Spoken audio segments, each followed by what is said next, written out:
Hola a todas y a todos. Este es el primer vídeo de una serie que os voy a ofrecer en el desarrollo de esta asignatura nuestra, que es la Escuela de Educación Infantil y su dimensión europea.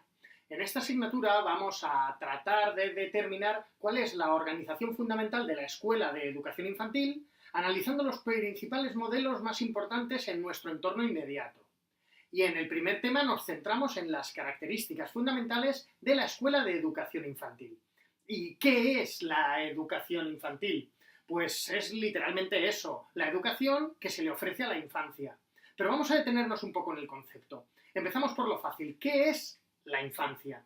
Desde un punto de vista meramente cronológico, esto es fácil. Se suele definir la infancia como la etapa que va desde el nacimiento de un niño o de una niña hasta la pubertad. Ojo que la infancia no ha sido siempre estudiada de la misma manera. Es cierto que en las últimas décadas ha aumentado el interés por esta etapa de la vida y quizá por eso ahora se suele diferenciar entre la primera infancia, que es el primer ciclo de la educación infantil, o sea, desde los 0 hasta los 3 años, la segunda infancia, que es de los 3 a los 6, o sea, el segundo ciclo, y también se suele hablar de la tercera infancia, que va de los 6 hasta la pubertad, o sea, que coincide más o menos con la primaria y si acaso con alguno de los primeros años de la ESO. Pero ahora viene lo difícil. ¿Qué entendemos por educación? Parece fácil, pero ahora vamos a ver que no lo es tanto. Al tratar de definir el término, una manera muy gráfica de hacerlo es buscar su etimología.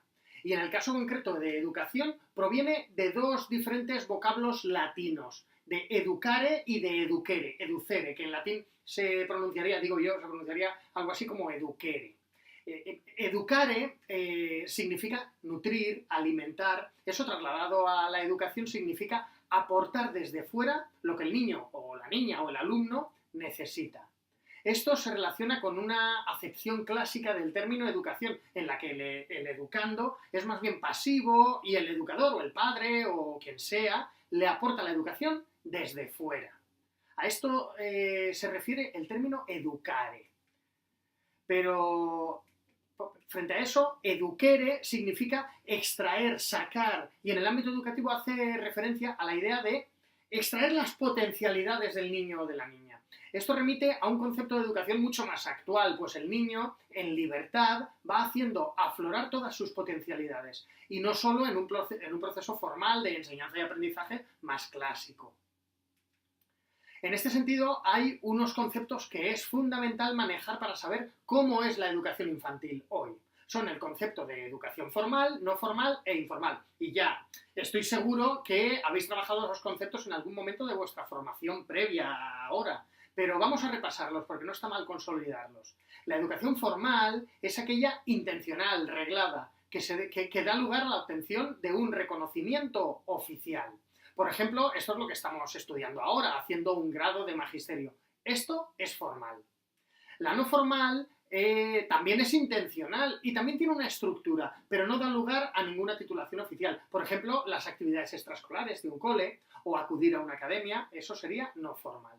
Y por último, la educación informal, que es aquella que se recibe de forma espontánea, sin estar estructurada ni prevista y es de forma intencional. Y no se recibe de forma intencional. Por ejemplo, ver la tele. La tele es transmisora de información y de formación, pero de formación informal. Bueno, pues la Escuela de Educación Infantil se desarrolla, la Escuela de Educación Infantil se desarrolla en el ámbito formal. Pero para concretar más aún en qué consiste la educación infantil, vamos a desglosar los principales principios pedagógicos que la sustentan. Si yo os pregunto por los principios pedagógicos que se aplican en la educación infantil, con vuestra experiencia y con todo lo que ya sabemos hasta ahora, seguro que me diréis varios. Bueno, pues aquí vamos a trabajar 8 principios pedagógicos que sustentan la educación infantil, que son la significatividad, la globalización, la actividad, el juego, la importancia de aspectos afectivos, el ambiente, el trabajo en equipo y la familia. En cuanto al aprendizaje significativo del paradigma pedagógico del constructivismo, este concepto fue acuñado por Ausubel. Ausubel. Ahí lo tenemos, Ausubel. Por Ausubel. Lo que se pretende con este tipo de aprendizajes es vincular lo que ya se sabe con lo que se va a aprender. El niño o la niña, partiendo de los conocimientos previos, aprende nuevas cosas. Así que el aprendizaje significativo en educación infantil parte de lo que el niño o la niña ya saben y de lo que les interesa, para integrar nuevos conocimientos modificando sus estructuras mentales previas. Así que es fácil comprender que para que se produzca este aprendizaje significativo es fundamental que el niño o la niña estén motivados. El principio de globalización hace referencia a la organización de la información de forma no fragmentada y conjunta. Fue de Crowley el impulsor de la globalización. Pero ¿cómo se lleva a la práctica una programación globalizada en educación infantil? Pues hay varias formas. En primer lugar, la globalización se puede concebir como una mera suma de materias. Esto no suele llegar a buen resultado, porque a menudo se queda con una simple suma de contenidos demasiado forzada, demasiado artificial, con lo cual una suma de materias conduce a la globalización, pero no suele llevar a buen resultado. La globalización también se puede concebir como la interdisciplinariedad de materias. En este caso, diferentes asignaturas o diferentes materias deciden trabajar contenidos comunes de forma coordinada. No está mal. Lo que ocurre es que el aprendizaje no es significativo, pues el alumnado se queda como un mero receptor. Entonces hay una tercera manera de aplicar la globalización en una programación. La globalización se puede entender como una estructura psicológica del aprendizaje. En este caso, el alumnado está en el centro del proceso de enseñanza-aprendizaje y es él quien decide realmente las relaciones globales entre los aprendizajes. Ahora sí, la significatividad de la funcionalidad están garantizadas, ya que son los alumnos y las alumnas los que establecen conexiones entre los aprendizajes. El principio de actividad es fundamental en la educación de los niños y las niñas de la etapa de infantil. Ya sabemos que el niño no es un ente pasivo, no es un mero receptor de contenidos. La actividad, por tanto, es fundamental para que el niño experimente y aprenda. Y no solo me refiero a la actividad física, que también, pero también me refiero a... Es imprescindible la actividad mental que provoca conflictos cognitivos en el alumnado. Esta actividad debe respetar los ritmos de los niños y niñas, combinando momentos más activos y momentos de descanso. Además, no solo hay que centrarse en la manipulación, sino que ésta debe ir seguida de un proceso de reflexión. Y en tercer lugar, el docente no puede quedar pasivo, sino que también debe participar en la actividad, mediando y acompañando a su alumnado, con lo cual la actividad se aplica al docente, además de al niño y a la niña. En la etapa infantil, la principal herramienta para que se produzca aprendizaje es el juego. Por lo tanto, hay que desterrar de forma definitiva esa falsa dicotomía que a veces se hace entre el juego y el trabajo escolar. Eso de, venga, cuando terminéis el trabajo podréis ir a jugar. No, eso hay que desterrarlo. También importantes son los aspectos afectivos y relacionales. Un ambiente acogedor va a permitir a nuestro alumnado la construcción de una autoestima adecuada, que es fundamental para su futuro. Pensad que a estas edades, en la primera o la segunda infancia, las familias dejan a los niños y niñas con un fuerte apego. Por eso, los docentes de esta etapa debemos establecer vínculos afectivos que les faciliten la adaptación. Y si pensamos en todas las necesidades que tienen los niños y niñas de estas edades, una distribución adecuada del ambiente es fundamental.